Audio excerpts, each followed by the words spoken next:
Dans l'épisode précédent de notre série consacrée à la nation, et si vous ne l'avez pas encore écouté, je vous invite à le faire avant d'entamer celui-ci, nous avons interrogé une idée profondément ancrée en nous. La nation n'est pas une fin en soi. Elle n'est pas sacrée. Elle est, par définition, un outil au service de ceux qui la rallient. Mais si la nation n'est censée n'être qu'un outil, alors qui donc a fabriqué les nations actuelles? Et surtout, sommes-nous condamnés à devoir continuer à subir les nations dont nous avons hérité? Car on nous parle de nations comme si elles avaient toujours existé, comme si elles étaient nées d'un enchaînement providentiel d'événements,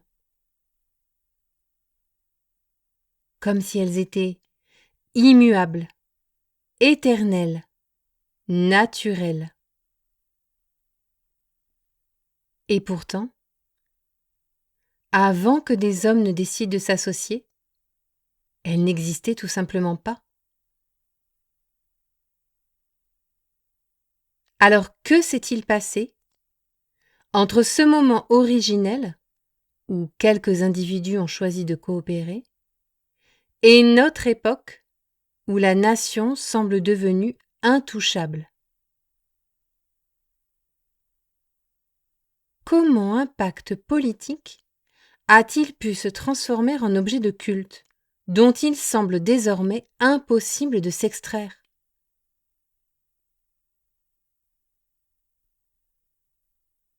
Et si la nation n'était ni un destin, ni une fatalité, ni une frontière, mais une construction humaine? Alors, qu'est-ce qui nous empêche de la repenser? Dans cet épisode, je te propose de dissiper le brouillard, de revenir à l'essence, de comprendre comment la nation s'est figée dans un récit, et surtout de voir si nous avons encore le pouvoir de la réinventer. Parce que si la nation est une invention, alors elle n'est pas un héritage à subir. Elle est peut-être une responsabilité à reprendre.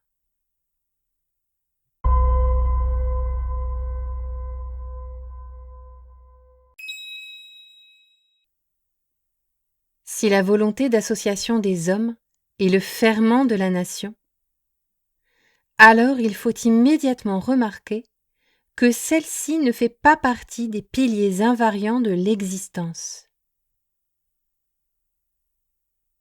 Pourquoi?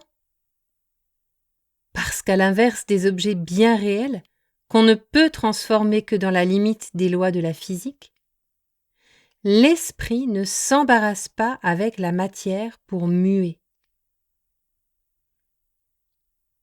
Face à tel événement ou tel argument, les convictions d'un ou de plusieurs individus peuvent changer, y compris en ce qui concerne l'entente patriotique au sein de laquelle ils évoluent.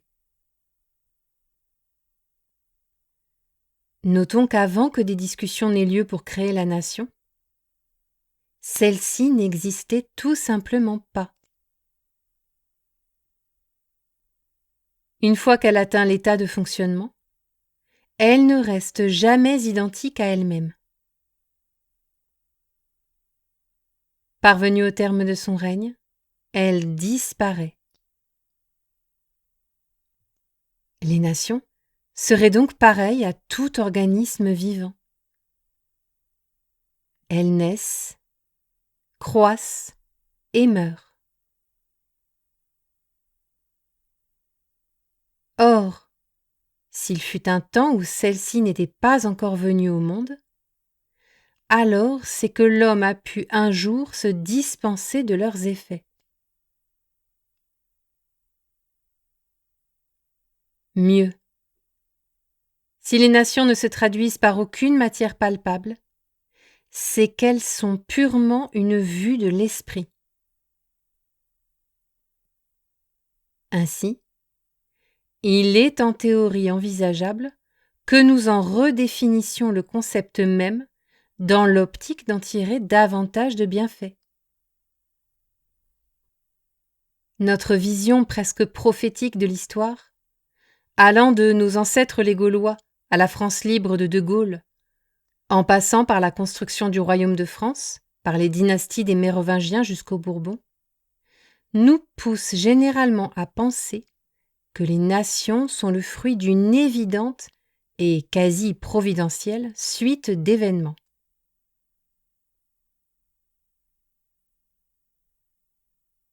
Nombre d'entre nous considèrent qu'elles sont immuables et éternelles. Certains peuvent même vouer un culte indéfectible à des figures célèbres dont certaines sont perçues à tort comme les pères ou les mères de la patrie, désapprenant par la même occasion le motif qui amenèrent leurs aïeux, des inconnus oubliés du récit officiel, à former les prémices de la nation sous forme de coopération primitive. Un oubli en entraînant un autre, les héritiers de la nation pensèrent que les identités dépendaient directement d'elles, et que, par corollaire, la disparition de la nation, phénomène latent dans les esprits, bien que l'éventualité en restait taboue, engendrerait l'effacement de toutes les singularités du territoire. Pourtant, il est absurde de soutenir avec sérieux qu'un concept aussi insaisissable que celui de l'identité puisse être le fruit d'une volonté aussi centralisée que celle de la nation.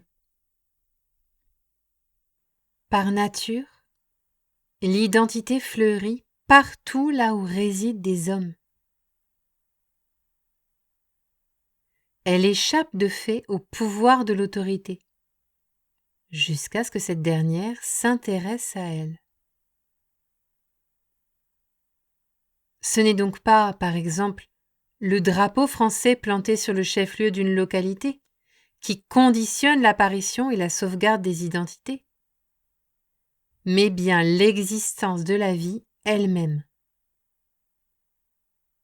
S'il faut certes reconnaître que certains esprits malins, ayant compris l'utilité de convaincre les foules d'une prétendue imbrication étroite entre l'identité et la nation, ont procédé de force à quelques adaptations superficielles de certains traits civilisationnels qui s'expriment sur un espace géographique, par exemple la langue, il faut aussi souligner que jamais aucune institution centralisée ne pourra se comporter comme pourvoyeuse officielle de propositions culturelles. Ou tout du moins, elle aurait pour cela à mettre en œuvre l'idée à la fois dystopique et grossièrement visible de dédier un ministère à la fabrication périodique de nouveaux attributs identitaires, capables de rivaliser avec notre existant, depuis Molière jusqu'à la bouillabaisse. C'est donc par opportunisme, pour marquer son territoire, et pour renforcer de manière artificielle la légitimité de ceux à qui le pouvoir est confié, que la nation s'approprie un patrimoine qui n'a jamais été produit par elle. Qu'on se le dise, la nation n'est pas une entente pour rassembler en un joli bouquet un florilège de typicités locales destinées à susciter l'émerveillement inconditionnel et la dévotion des plus naïfs. C'est un pacte politique qui vise à constituer un groupe à même d'organiser la conservation du plus grand nombre. Fallait-il que nous attendions d'inventer la France, l'Allemagne, l'Espagne ou la Russie pour qu'enfin nous obtenions l'autorisation de nos maîtres de développer des langages, des écrits, des chansons, des recettes de cuisine et des œuvres d'art en tout genre? Non, évidemment. Ceux-ci ont constaté la richesse culturelle des territoires qu'ils ont jadis ravis et les exposent désormais comme des trophées qui, prétendent-ils, seraient le symbole d'une unicité identitaire. Si nous observons de nos jours que la diversité culturelle s'amenuise, ce n'est pas tant du fait du principe directeur originel de la nation, s'associer pour se conserver, que de notre acceptation collective du totalitarisme monétariste. Ce dernier, par l'effet combiné de l'industrialisation de la confection des biens, de la mondialisation des échanges et de la normalisation du salariat, détruit quantité de particularités locales. En conséquence, il ne faut pas voir dans l'apparition de futures nations la fin des identités. Au contraire, ce sont celles que nous connaissons bien, qui, possédées par le totalitarisme monétariste et vidées de leur essence, œuvrent à annihiler l'éclectisme identitaire au profit d'une standardisation qui bénéficie à une poignée. Ainsi, l'édification de nouvelles nations, porteuses d'un projet politique prenant le contre-pied du totalitarisme en vigueur, doit logiquement nous amener à espérer que l'emprise des puissants sur nos modes de vie se desserre et que des initiatives créatrices de singularité recommencent à fleurir en de nombreux endroits. Notons que, si l'apparition de nouvelles nations ne fait pas sourciller les plus éclairés, c'est qu'ils ont compris comment les nations ancestrales ont été proclamées jadis, à partir de contes et de boniments. Il faut voir que, si nos pactes sociaux actuels tiennent la voix du peuple en si faible estime, c'est selon toute vraisemblance parce que les pères et les mères fondateurs n'étaient pas les plus humanistes de tous les êtres. Ceux-ci ont érigé la nation par la violence, les conquêtes et l'idéologie, en asseyant son principe directeur vertueux, l'association au profit de la conservation de tous, sur la pile des cadavres de leurs malheureux opposants. Ainsi acquis, les territoires occupés par la force manquaient étonnamment d'entrain pour adhérer à l'idée d'une entraide mutuelle. C'est pourquoi il fallut leur raconter de belles épopées, pour susciter leur enthousiasme. C'est dans cette perspective que naquirent les romans nationaux. Comprenons que l'élaboration de ce qu'on appelle les identités nationales est moins la conséquence d'une succession de faits mémorables rassemblés de façon providentielle en plusieurs chapitres, qu'une tromperie délibérée entreprise par une poignée d'individus ayant pioché dans le cours de l'histoire des éléments de folklore ainsi que des anecdotes aristocrates et bourgeoises. Il faut souligner qu'on n'écrit pas un roman pour parler avec sérieux et pragmatisme à des personnes qu'on traite en adultes. On les produit pour impressionner ceux qui, brisé par l'autorité, toujours le pouce à la bouche et assoiffé de divertissement ou d'illusoire grandeur, ne daigne pas encore se responsabiliser directement sur le devenir du monde. Ainsi, si les nations surgirent par l'entremise du désir de conquête et par la duperie de quelques despotes, n'est-il pas envisageable que d'autres volontés, davantage ancrées dans la moralité, l'humilité et le partage, enfantent elles-mêmes de nouvelles nations?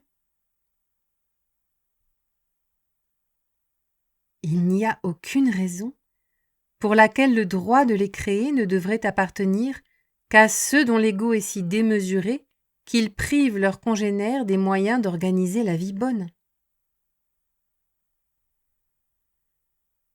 Si le pouvoir de faire nation n'est ni l'apanage d'une force transcendantale telle que Dieu ou la nature, si les tyrans sont ceux qui ont jadis forcé l'apparition des patries,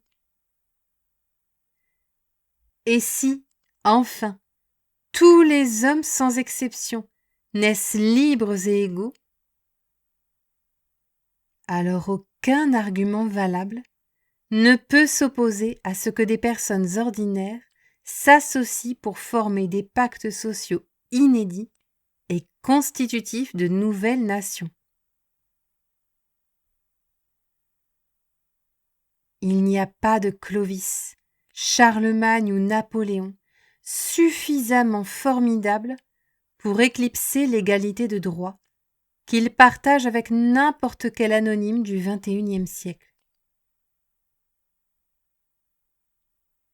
La nation, la perception que l'on a de son essence, semble être le reflet direct de l'asymétrie que l'on constate entre la satisfaction des intérêts des puissants et celle des indigents. Analysée dans cette perspective, la signification du mot nation pose à coup sûr une multitude de questions à celui ou celle qui se penche sur son étymologie. Comme nous l'avons déjà évoqué dans le podcast précédent, celui-ci est issu du latin natio, lui-même dérivé du verbe nascere, qui renvoie à l'idée de naissance. Mais la naissance de quoi exactement? Il est étonnant qu'un terme employé aussi communément ait une origine, et donc un sens profond, aussi nébuleux. L'inconvénient des définitions trop génériques, c'est que chacun est susceptible d'y voir midi à sa porte.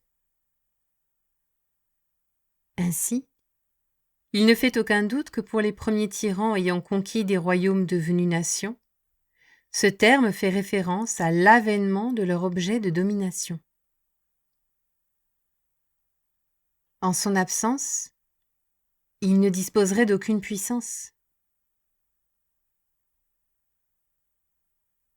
À l'opposé, pour ceux qui subissaient cette domination, la nation était la naissance d'une histoire qui agirait comme le baume apaisant des blessures et des humiliations qu'impliquaient leurs conditions de servitude.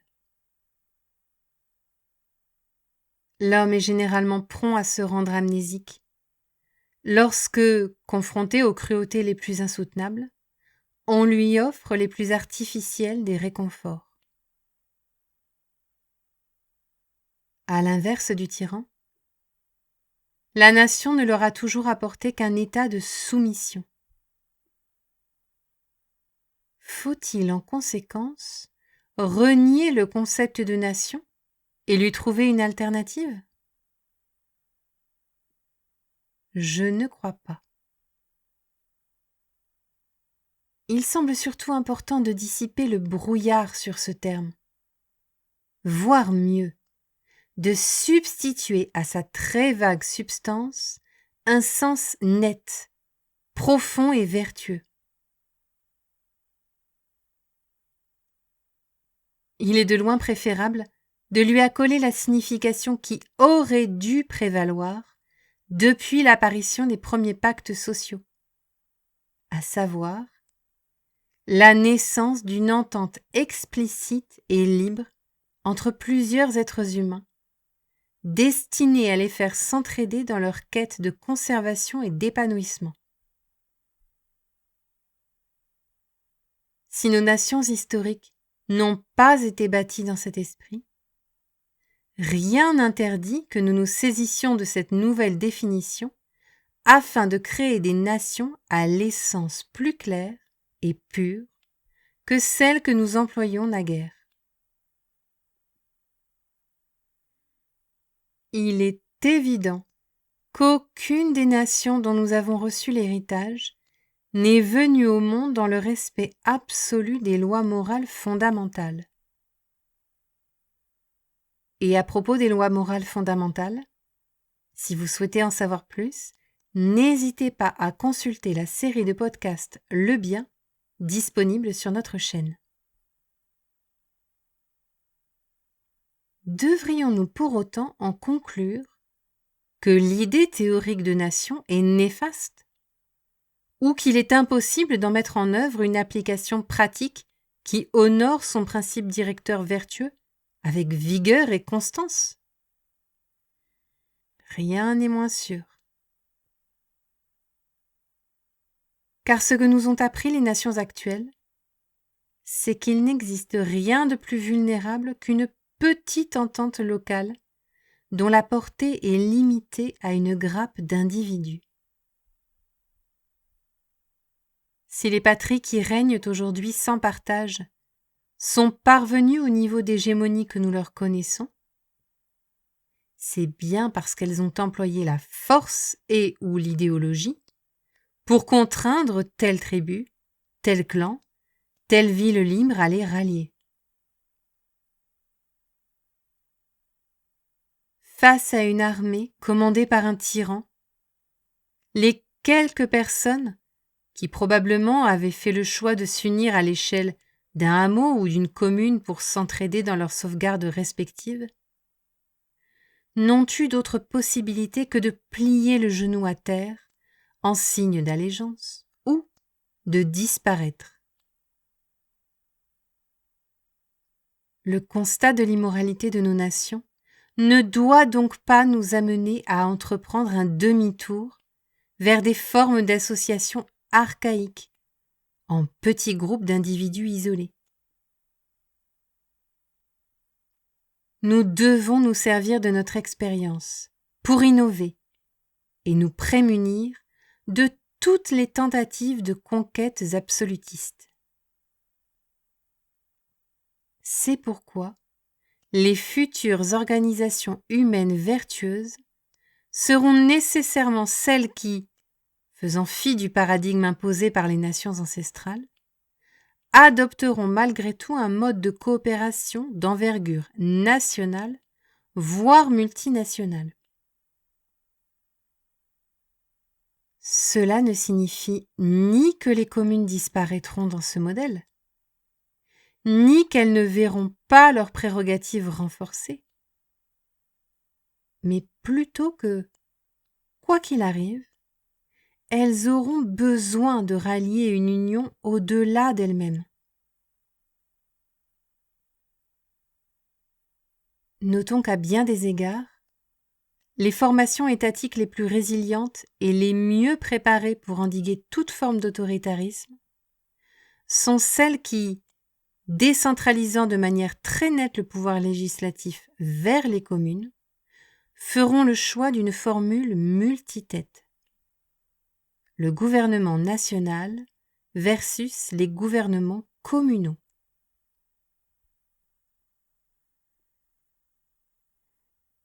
Une nation n'est pas un monument de pierre.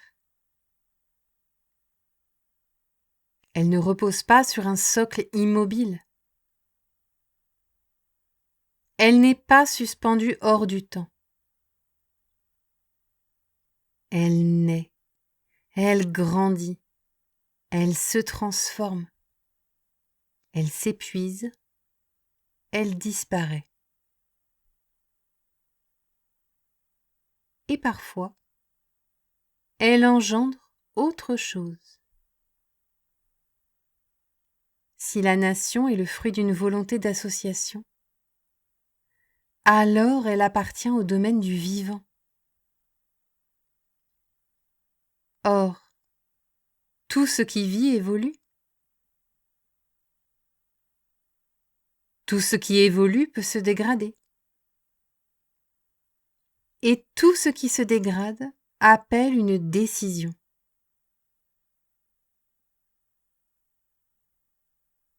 Nos nations historiques ne sont pas des blocs sacrés qu'il faudrait contempler en silence. Elles sont les héritières d'actes humains, des coopérations fécondes, mais aussi des conquêtes, des violences, des manipulations. Elles nous transmettent un patrimoine mêlé du meilleur et du pire. La question n'est donc pas de savoir s'il faut les vénérer ou les abolir. La question est plus exigeante. Qu'allons-nous faire de cet héritage ? Autrement dit, sommes-nous prêts à repenser notre manière de faire nation ? Grandir politiquement, c'est accepter que l'héritage ne soit pas une chaîne, mais une matière première. Ce n'est pas renier le passé, ce n'est pas idolâtrer le passé, c'est le travailler. Une nation qui refuse d'évoluer se fige. Une nation figée se vide de son sens. Et une nation vidée de son sens devient un instrument. Si elle est vivante, elle peut évoluer. Si elle est humaine, elle peut être corrigée. Si elle est impacte, elle peut être renégociée. Elle peut aussi être clarifiée, réorientée vers sa finalité première. Permettre à des êtres humains de s'entraider pour mieux se conserver et s'épanouir. Réinventer la nation, ce n'est donc pas fantasmer une table rase. C'est assumer que nous en sommes désormais les artisans. Aucun Clovis, aucun Napoléon, aucun père fondateur ne détient un droit supérieur au nôtre sur la définition du pacte social. Ils ont fait nation à leur époque. Nous pouvons faire la nôtre aujourd'hui. Et si nous avons ce pouvoir, si aucune force transcendante n'a le monopole de faire nation, alors nous ne pouvons plus nous réfugier derrière l'idée que c'est l'histoire qui a décidé pour nous.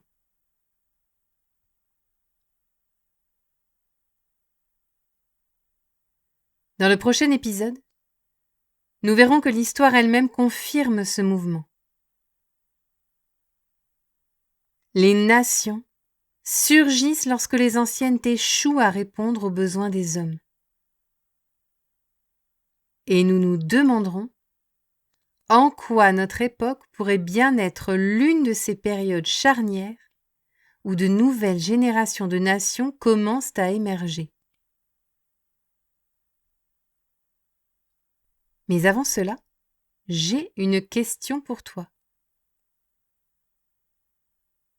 Si les nations sont des organismes vivants, et si toute vie appelle évolution,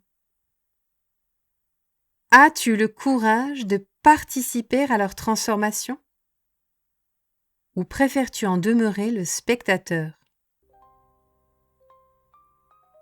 Si ces questions t'interpellent, tu peux approfondir la réflexion dans le livre Ecclésia, un paradigme nouveau, écrit par Gaëtan Quin et disponible sur librinova.com. Et si tu souhaites participer concrètement à cette réflexion collective, Les membres du projet sont joignables via Telegram, Twitter ou par mail.